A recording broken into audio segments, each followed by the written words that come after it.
means the things associated with the Hermes or the Hermetic writings. And the Corpus Hermeticorum refers specifically to the books. So the Hermetica might be broader, like anything to do with the Hermes tradition. Corpus Hermeticorum is just the books. That makes sense? We'll talk about this more later, because we're going to read the Corpus Hermeticorum in a week, right? It's that Solomon book that we've got. Yeah? When it does talk about Hermes and the Hermetica, can that be strictly just Greek thought, or is this only with the Alexandrian combination of Greek and...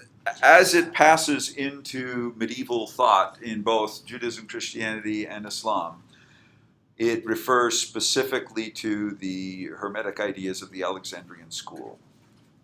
So the whatever older traditions were associated with Hermes turn into myth and literature, and it is pretty explicitly related to that one movement. And that's because those are the books that survive. Right? That is to say, what's remembered is based not on what was once important, but what survives literarily that can be read by later generations. So whatever Hermes was like to a classical Greek, what Hermes is like to a Renaissance guy is quite different. Okay? Okay, we talked, anything else? We will discuss the Hermetica later, so, we'll have a whole period on it. We were talking about the origins of esotericism. We discussed the fact that human nature permits people to lie and keep secrets. We also discussed that as humans, societies develop, we begin to get specialized knowledge. This can be specialized practical knowledge, like you know how to make a pot and I know how to make a shoe. And that's technically not esoterica, but it is the fact that there are restricted categories of knowledge. They're not necessarily restricted, but one group is efficient in one type of knowledge and another in another, means that differential creates knowledge that is not universally known. Now that in and of itself is not esoterica, but when that becomes secret, that becomes esoterica, and when it becomes religious, it does. The other thing to note is that there was age and gender specialization of knowledge. That is to say, children were told certain aspects of human life, not when they're children, but later. For example, sexuality is not taught to the 3-year-old, but a more mature kid. Likewise, there was a lot of gender-specific knowledge. For example, women had knowledge about reproduction and childbirth and childrearing that the men didn't have. And although in our modern society we tend to want men and women to be equal, in ancient societies they tended to have very gender-specific roles and also gender-specific knowledge. So for example, knowledge of plants tended to be woman knowledge in Neolithic times. Knowledge of hunting tended to be male knowledge. You see what I'm saying? And some of this was secret. Like it's likely that the ladies didn't talk to the men about, the child reproduction issues. It was just something that the women knew and the women talked about and the men didn't get involved in it. Now that's not certain, but that seems to be based on modern tribal practices, kind of what's going on. Now it turns into real esoterica when it's associated with specialized religious knowledge. Yeah, you have a question? Is the secret only, when I think of a secret, I think something intentionally withheld from another person because you don't want them to know. Mm-hmm. But I feel like when you refer to it, it can also just be knowledge someone doesn't happen to possess because it wasn't imparted to them. Does that make it also a secret? Well, in practical terms, for what we're talking about as esoterica, it has to be intentionally withheld. Right. Okay.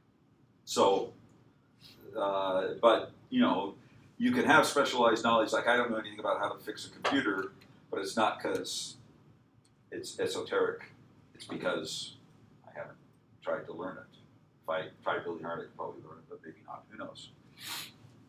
Okay, when we're moving into esoterica, we're talking about religious knowledge, and specialist religious knowledge seems to develop in Neolithic times around figures that are called by historians shaman. Shaman is a specialist in spiritual things, and they seem to have been people that at least were believed by the tribe to be able to encounter and interact with the spirit world And this was a skill that was considered in part innate in the person and in part could be taught. So the shaman could have a disciple and pass his knowledge on to that. But it wasn't generally known knowledge. Now again, that it can be unknown and not be a secret because, people just don't know it. Like I don't know how to make a pot. But unknown can turn into secret if you restrict the people, the age, the gender, the tribe, or whatever that has access to that knowledge. Once it starts becoming restricted, it turns into more like esoterica. Does that make sense to people, what I'm talking about here? Okay, so there is then specialized religious knowledge that some of it's public and some of it's secret, and that becomes public exoteric versus esoteric. Okay? Now another aspect of that is that there is things that are known only to God that are the secrets of God. So God, for example, knows how and why where the rain comes from. People don't know that, but God knows that. So God has specialized knowledge that ordinary humans don't have, or God or the gods, right? I mean, just divine beings have that knowledge. And that then becomes another form of esoterica, that is divine secrets, divine knowledge. And one of the goals of esoterica is to learn the divine secrets. We call this divination, meaning specifically foretelling the future or foretelling what the will and the plan of God is. So, the belief that there is divine knowledge that humans either don't share or can't share, and that this can in some way be passed to human beings, is another category of esoterica that arises. Okay? Another important distinction is between oral and memorized tradition versus writing. Now, anciently, and up through really the development of the printing press, writing was a specialized skill and was really esoteric knowledge. And sometimes it was restricted, like only the priests in Egypt could learn hieroglyphics. They had another script that was for the common people called Demotic. Okay, and so you have specialized knowledge in that sense of restriction of writing. But basically, oral tradition can be esoteric if you only tell a few people, or it can be exoteric if you tell everybody, right? An oral story or something. So you get the development of orality as part of esoterica, in that if you differentiate between telling everybody and telling only a few or some people a particular piece of knowledge. So there was lots of tribal traditions that were more or less universally known by everybody, and then there were some tribal traditions that had restricted knowledge. Likewise, between tribes, you could have esoterica. That is, tribe A and tribe B they share some knowledge, like how to hunt antelope, but they don't share knowledge of, a particular veneration of a particular goddess to bring about a successful birth. They might have different knowledge in that. So it can be gender specific, it can be occupation specific, it can be specifically religious, or it could be tribal knowledge, and one tribe knows another tribe doesn't know, and so forth. Okay? Now, writing changes this to some degree. Writing initially is an esoteric form of knowledge that only a few knew how to do. And as such, most of what was written in books was esoteric knowledge. Now, some of it might be publicly discussed, and you do that by publicly reading a written book. That's how most people knew the Bible, for example. Jesus didn't have a copy of the Bible, as far as we can tell from the New Testament. Whenever he described as reading Scripture, it's in a synagogue context, where he's publicly reading a passage and then commenting on it, which was the normal thing to do in Jewish synagogues of the day. So the Scripture becomes, if the book of Leviticus, for example, is a handbook of what the priest should do, priestly purity laws and running the temple and stuff like that. That was probably esoteric originally. That is, it was designed for the priests, and they knew it. The other guys didn't care about the priestly stuff because they didn't have to do the sacrifices. But when it becomes scripture, it becomes public, and it was read out loud in the synagogues. It was no longer an esoteric book. So this could shift as well. But basically, limitations of the knowledge of reading and limitations of the availability of books made written texts esoteric. Or let me say, could make written texts esoteric, right? Today, when you publish a book, you tend to want as many people to read it as possible. Anciently, when you wrote something down in a book, it was a means of preserving and memorizing that text, not to publish it, but to simply preserve it. Okay? Generally, if you wanted an idea known, you had public discussion of it, oral discussion. Now this starts to change in Greek and Roman times. Okay, so those are some of the elements of esoterica that we need to think about as we get into this. So what we're going to find, now we're going to start looking at specific examples of this in ancient times, and we can see some of these ideas reflected on this. The last thing I noted here is there's a huge difference between what was important anciently versus what survives in written texts versus what later groups thought was important. What survives from the ancient world is what medieval Christian monks and scholars thought was important, not necessarily what the contemporaries thought was important, that is, the archaic pagans. So, for example, literary recountings of myths survive because they were cool stories that were fun and funny or exciting or whatever, and so the monks would copy those. Whereas handbooks of how to perform a sacrifice to Athena don't survive because the monks didn't care about that, number one, and probably thought it was evil or bad, number two. And that may have been more important for the day-to-day life of the ancient Greek than was a story of a god or goddess. Okay? The other thing to note is that ancient books were generally misinterpreted by succeeding generations. Now, I can make that claim only if we assume that we today understand accurately and properly the ancient book.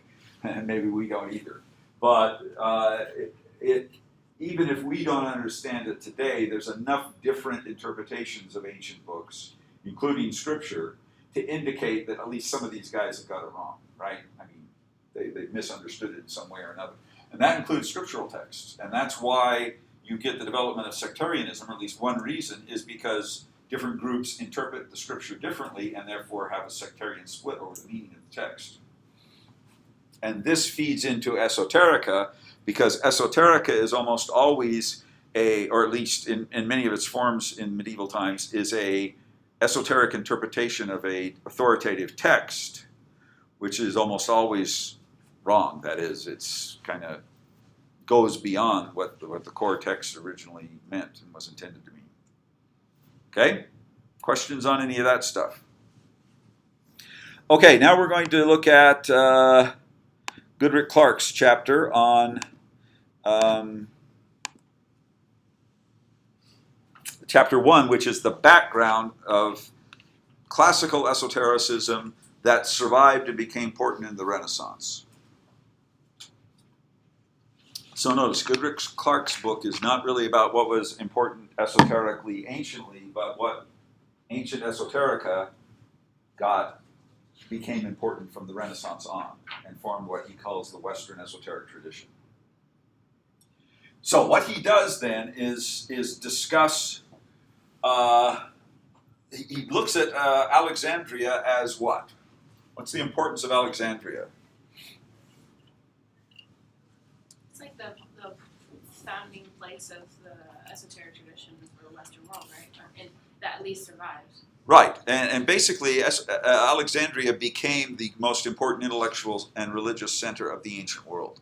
More important than Athens, more important than Rome, from maybe the 2nd, 3rd century BC on. And it remained such up through the Arab conquests.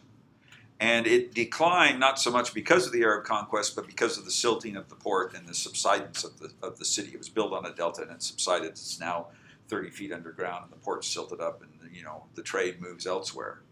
But it also declines in part, well, for lots of different reasons. But for about 1,000 years, it was the greatest intellectual center of the world. Number two is it happens to be the place where the books survive. And this is true of Christianity as well. The earliest Christian theologians are Alexandrians, and they share a lot in common with the Alexandrian pagan tradition. Now, Alexandrian religion was polytheistic pagan. Jews and Christians lived there and interacted with these pagans in different ways and were influenced by them in some ways and influenced them in some ways. But as Christianity takes over in the 4th century with the conversion of Constantine, and then Islam takes over in the 7th century with the Arab conquests, the pagan religion declines and disappears. It's really gone by the time the Arabs come. The middle of the 6th century is the last evidence we have of Egyptian pagan temple functioning in the island of Philae near Aswan. It was the temple of Isis was the last one. Okay? And same thing in Athens at the same time seems to have disappeared about the middle of the 6th century. So when the Arabs come, classical pagan religion's gone. Now, most of classical pagan religion was unacceptable to the Christians, right? Because it was pagan, it was polytheistic, it was idol worshiping, etc., etc. They were monotheists and opposed to idols. What could survive, however, were some aspects of pagan religion, which include magic, astrology, and alchemy, which we'll be discussing a little bit later. But more importantly, philosophy. Now, mythology survived as literary texts, funny stories about the gods. Later, that's picked up in the Renaissance as an important theme when they turned the pagan gods into spiritual beings, angels, or intellectual powers, or something like that. We'll discuss that a little bit later. So just know, part of the pagan tradition was Christianized and survived. Part of the pagan tradition, most of the pagan tradition, was rejected and not Christianized and does not survive. So we're talking about the importance of certain texts and not other texts. Now, in terms of Alexandrian Hermeticism, and these numbers tell you when we discuss these in the course, okay? We're going to talk about this in topic 8.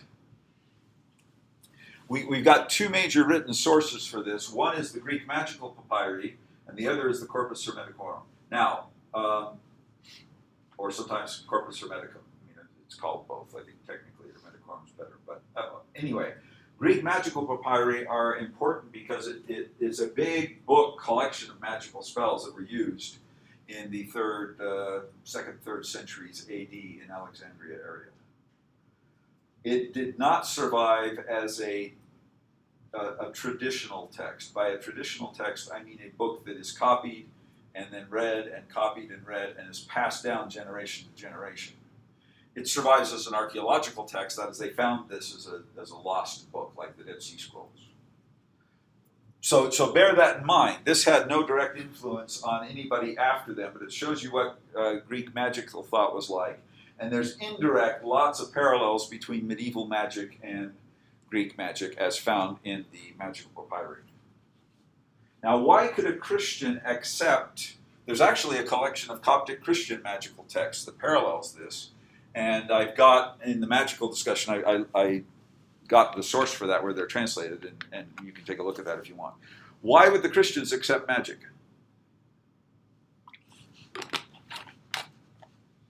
Well, number one, magic and science are not distinguished.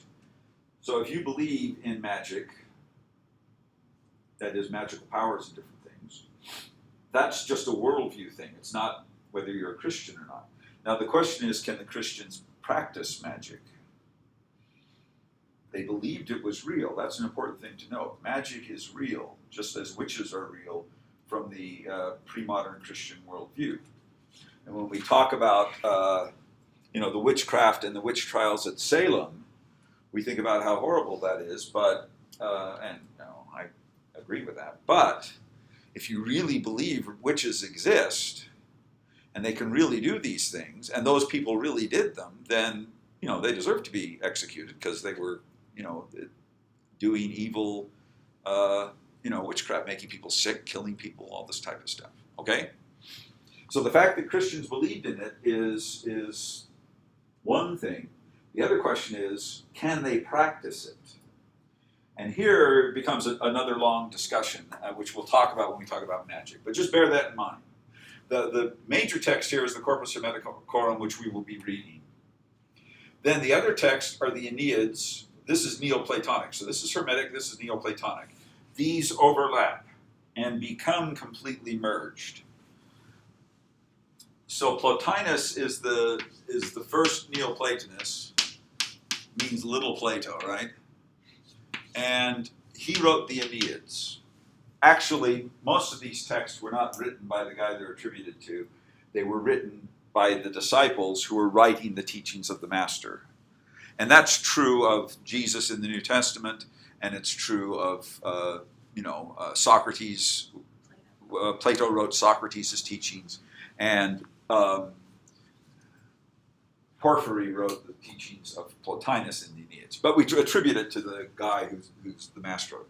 He wrote the Enneads, and I will post some selections from the Enneads for you to read. We're not going to read it all. It's a big book, and it's pretty complicated and pretty arcane. But that's the Neoplatonic tradition. Now, Plotinus, in fact, rejects the Hermeticum. He doesn't like the Hermetic guys. But the later people merged these together.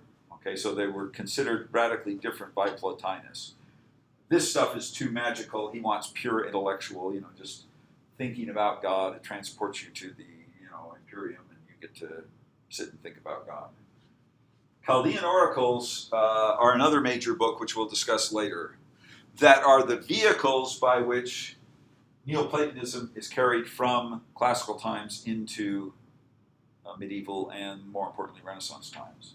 And then Gnosticism is another form of ancient religion that survives in some ways, which we will also discuss later. So Goodrick Clark is basically outlining the major ancient phenomenon that have a huge impact on Renaissance esotericism. Not necessarily, he's not outlining all the different ancient esoterica, and he's not outlining maybe the ones that were more important anciently than they were in the Renaissance. So just bear that in mind. He's a very limited, narrow purpose for that chapter. Now, do you have any questions on any of that? All of these have been translated into English, and I will give you translation references later, in later documents and notes that I've prepared. Okay? Anything else? Any questions on any of that? Then we want to look first at the mystery religions. Now, does Goodrick Clark mention mystery religions? Not really. I mean, he might mention them in passing, but he doesn't discuss them. Why not? They're not important for the Renaissance esotericism. They were more important than any of these other forms of esotericism for the ancients. But they were explicitly and in detail pagan. So they were rejected by the Christians, number one. And number two, they were completely esoteric, and we have no written text that survived describing them. They were purely oral, ritual, and esoteric. There was a famous guy, Alcibiades in Athens, who was kind of a playboy type guy. He was a member of a very rich family. He had been initiated in the Eleusinian mysteries. He got drunk one day and was wandering around the Agora, or the marketplace, the big plaza forum of Athens. And he was kind of reciting and saying things about the mysteries of Eleusis. He was like talking, not kind of quoting it and stuff. And they arrested him and were ready to chop his head off, and because, kill him, execute him for blasphemy, because he publicly talked about it. And he was able, because he had a very rich family, he was able to get banished instead. But he was banished from Athens for this and could have been executed. So it was a very serious thing to these Greeks. And it was far more important than the Hermetica, which is a really small little group of philosopher magician guys. Now, if you want to know more about the mystery religions, we'll discuss them in a second. There's a book by Bowden, which is just a really good introduction with lots of bibliography, The Mystery Cults of the Ancient World. And then Meyer has a book, Ancient Mysteries, which is a translation of most of the ancient sources dealing with the mystery religions. Now, the mystery religions were the most esoteric part of ancient pagan religion.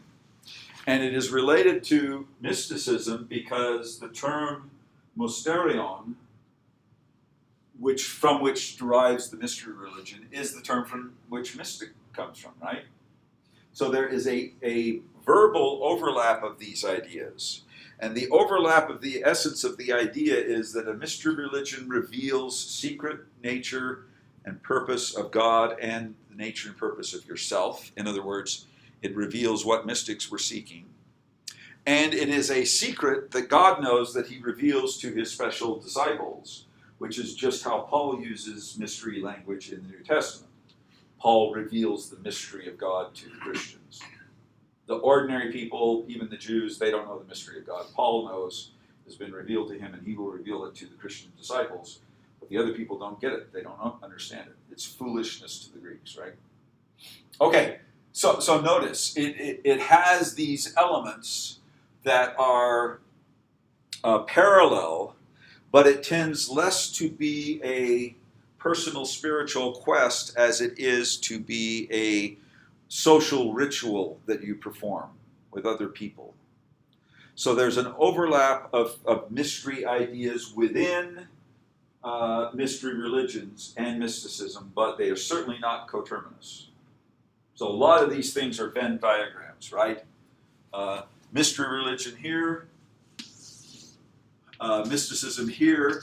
There's overlap with a lot of things the mystery religions did that the mystics don't do, and a lot of things mystics do that weren't part of the mystery religions. Okay, now what are they?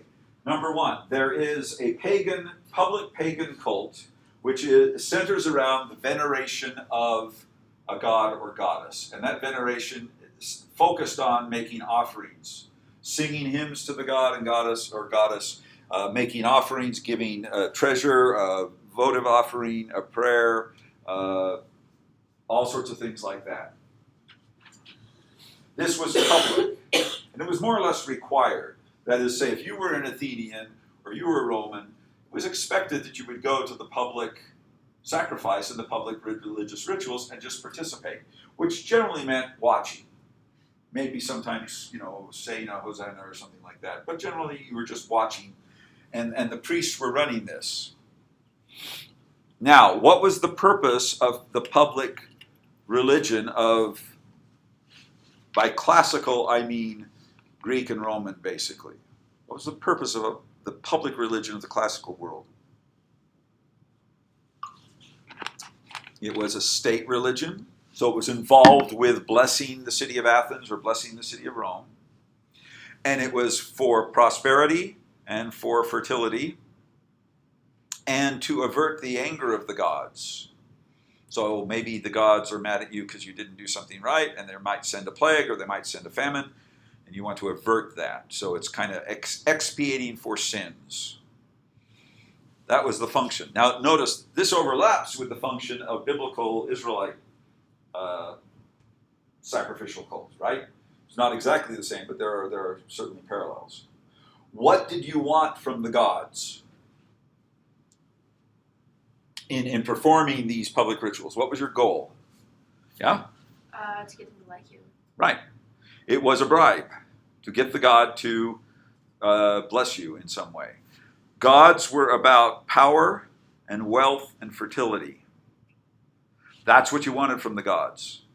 You worshiped the gods because they were powerful, not because they were just or righteous or good. The gods, if you read Greek and Roman myths, were often jerks, right? But they were powerful, so they could be jerks.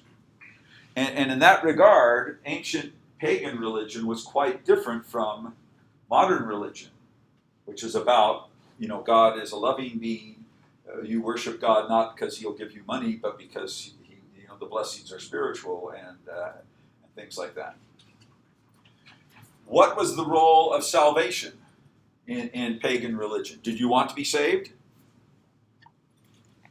No. No. there was nothing to be saved from. You know, if a Baptist went up to a Roman and said, "Have you been saved?" He'd say, "Yeah, we conquered the world. Obviously, God loves us. We're the greatest." And they'd say, "Well, you should worship Jesus." And they'll say, "Did Jesus conquer the world?" And they just wouldn't understand that concept. Now, salvation, however, in a pagan sense, is related sometimes to the concept of death. That is, can an ordinary human being gain a blessed afterlife? The answer to that question is no. Only the emperors can become gods. They can go and dwell in the presence of God. But the ordinary people, they're not going to. Maybe they can get a moderately blessed afterlife, but maybe they don't exist.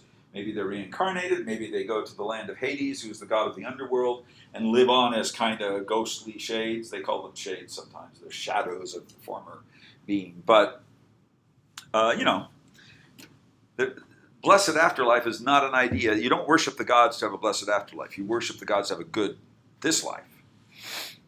Okay? Christianity, note, is an extraordinarily radical religion in that regard because it promised that slaves could dwell in the presence of God in the afterlife. Imagine how radical that was to a Roman, who maybe the emperor could, right? But a slave? The gods would love and pay attention to a slave? Come on, give me a break. If they loved the slave, he wouldn't be a slave, right? Obviously. They don't care about the slave. So there's a radical difference between that worldview. Now, where it overlaps is in the mystery religions. Because the purpose of the mystery religion was to, one of the purposes was to offer a blessed afterlife to the individual. Public religion was about the state, the group, the community. Mystery religions are about the individual. It is a personal choice. And the choice is that you make a decision to be devoted as a special client-patron relationship to a particular god or goddess. And these could be male gods or male goddesses because this is polytheism, right? So what it is essentially creating a client-patron relationship. Now, do you understand how ancient client patronage worked? It's a fundamental part of the ancient world. The powerful were patrons, the weak were clients. The powerful would give protection and maybe some land or help to a client, and in return the client gave loyalty and support to his patron. This could manifest itself in lots of different ways. But in mystery religions, you are creating a personal client relationship with a particular god. It is not a public religion where the community prays for blessings on the community. It is a personal relationship in which you try to gain a personal relationship with a god or goddess. Now, this involved learning all sorts of secret religious ideas, learning secrets about the nature of God and yourself, and then, very importantly, performing a set of secret rituals which essentially create this client-patron relationship. This is the essence of the mystery religion, are the rituals that you perform. So, let's look at some of these. They're listed here under the initiation ritual idea here. Okay, number one, the initiate is called a mustai, that is he who remains silent, he whose mouth is shut, he who doesn't reveal the secret, or he who knows the secret. Remember, the core root of mysterion means secret or literally mouth shut or eyes shut, maybe, just organs of vision and speech shut. It involves purification, where you would, for example, wash your body, don special clothing, wear special hats, or maybe wear a wreath like a laurel wreath, carry on a torch. I mean, there's all sorts of things that you would do in that regard. There are secret rituals involved in this, sometimes including dancing, sometimes they're sexual. That is to say, some of the mystery religions are related to fertility. And fertility to the ancients meant life. It means the preservation and transmission of life. It means reproduction of your children, of your crops, of your animals. That's one of the main things you want from the gods, is this maintenance of that reproductive function. Because if you don't have it, what happens?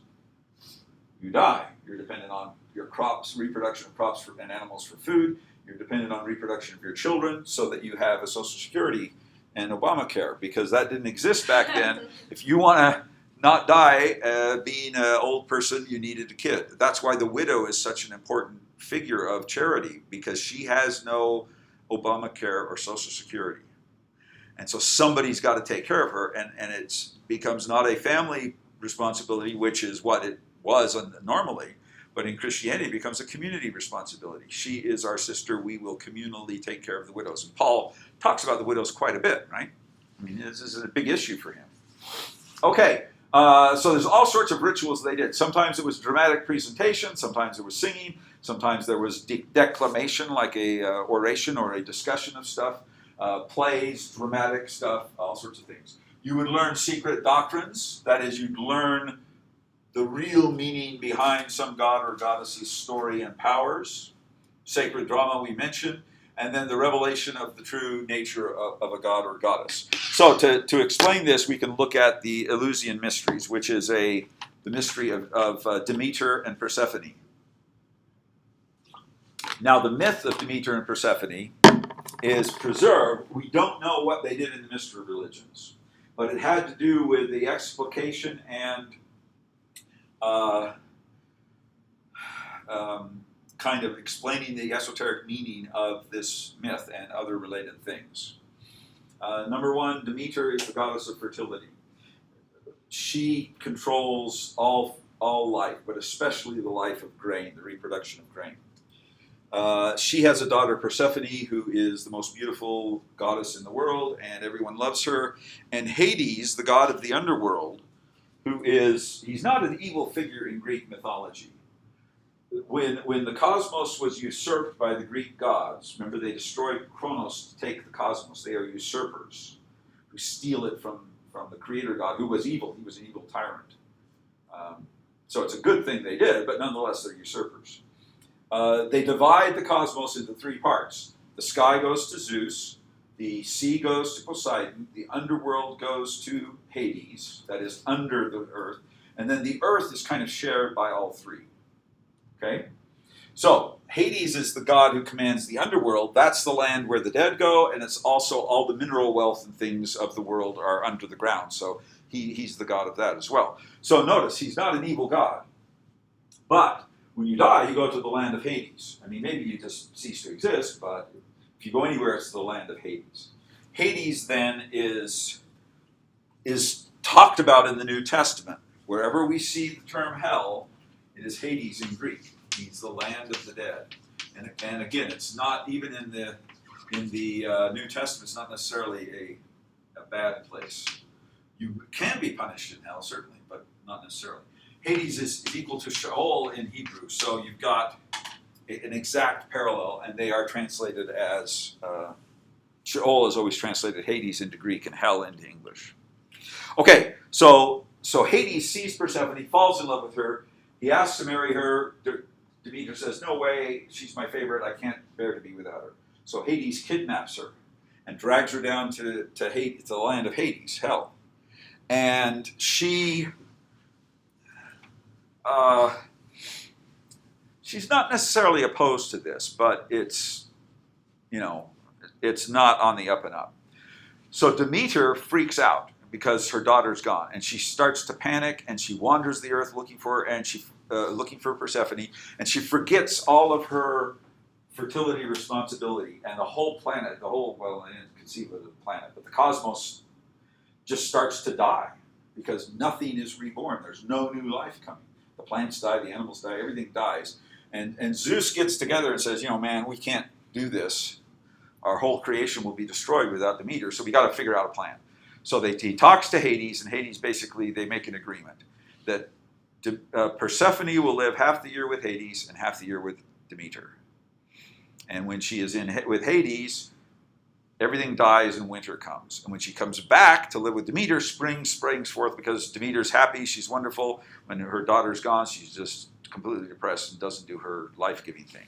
So part of this is the myth of the Garden of Eden type of thing, where there is a beautiful, wonderful planet that everything's fine. Well, why is there winter? It's because Persephone's gone. So it's an agrarian myth about crops and so forth. That's the essence of the myth, but the esoteric interpretation that the mystery religion gives to it's a little different. I'll get to that in a second. Yes? So is this just a different version of the one where she takes the 7 pomegranates seeds while she's in therefore I can't. Yes, yeah, that's part of the It's just story. a different version of it. Well, it's the same story, but there's lots of different versions, specific, detailed versions of it. Okay. Right. And I think the one you're talking about comes from Ovid, and he's kind of a late. He elaborates a lot and adds stuff to make him cool I think, stories. yeah, now when she didn't even want to be in Hades, but she had to for half the year because she was just Right, because she ate the pomegranate. I'm pretty sure. Well, okay, I'm pretty sure that's Ovid's later story. But at any rate, yes, same basic story. Now, what's the mystery religion meaning of this? It is that Persephone and Demeter know the secret of getting out of the land of the dead, of Hades, right? And they can reveal that secret to their devotees. That is, they can promise them a blessed afterlife. So the myth is about agrarian reproduction. The esoteric interpretation of the myth is about personal salvation, resurrection, blessed afterlife, etc., etc. And so what seems to have happened is when they took this myth, they had dramatic representations of the myth, and then they esoterically interpreted it as salvation and immortality, deriving from secret knowledge of the gods that they reveal to their special devotees. Okay? So that's called the Eleusinian Mysteries. It is one particular form of mystery religions. That's the Elysian Fields. That's Elysian. That's a little bit different. Oh, okay. Elysion is the land of the blessed afterlife, and it's homophonous but different. Oh. It's actually not homophonous in Greek, but we mispronounce Greek in such a way that makes it homophonous. Okay, now, we've talked about the Eleusinian Mysteries, so we talked about the Demeter stuff, and in Greek it's actually Demeter and Kore, it's Persephone and Bacchus and so forth. Here's some books with the Homeric hymn to Demeter, which kind of is the source of this, but we don't have any details, any certain details of what's going on. We have allusions to it, which are recorded, and we have iconographic, lots of iconography. And so we can look at archaeology, iconography, and myths, and combine them together to try to get a sense of these. Another is Dionysius, okay? Another is the Great Mother, Cybele. And here's Dionysius.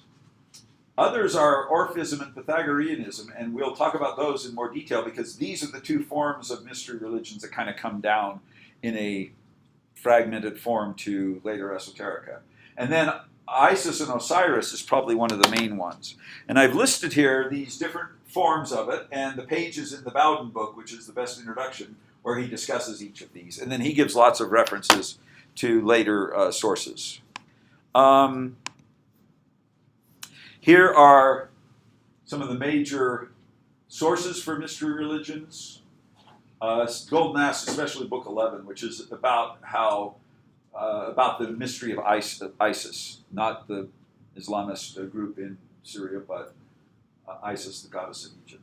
And then this source is a collection of basically all the major classical references to mysteries are included in this. And then there's a whole bunch of other books. Okay, that religion, or let me rephrase that. This is a form of religiosity of which there were several different, maybe a dozen or more different mysteries. They were not exclusivistic. That is, you could join the mystery of Eleusis and another mystery if you wanted to.